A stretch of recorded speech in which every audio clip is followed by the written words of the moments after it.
નફો ખોટનો એક પેટર્નનો દાખલો કે જે આપણને રિપીટેડ પૂછાય એને આપણે શોર્ટકટથી સોલ્વ કરવાની કોશિશ કરશું. અહીંયા શું કીધું?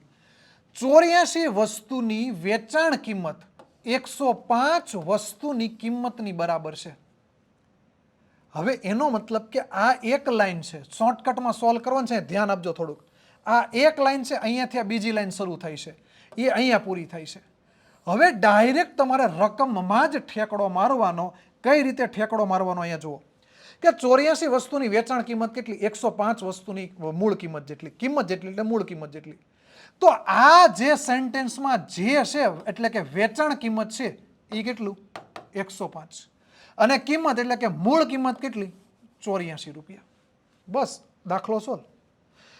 84 રૂપિયાની વસ્તુ છે, 105 રૂપિયા વેચી નાખી તો નફો કેટલો? 84 રૂપિયાની વસ્તુ છે, 105માં વેચી નાખી. હવે 84 અહીંયા છે તો 105 માંથી 84 બાદ કરો તો 5 માંથી 4 જાય તો 1 અને અહીંયા 21 આવ્યા. હવે એના ગુણ્યા 100% કરો. 21 રૂપિયાનો નફો, 84 રૂપિયાનું રોકાણ. સાદું રૂપ આપો. અહીંયા હામું દેખાય કે 21 ના 4 ગણા છે. અહીંયાથી 4 ને ઉડાડો તો 25. તો 25% શું થાય? નફો થાય. Option she is the correct.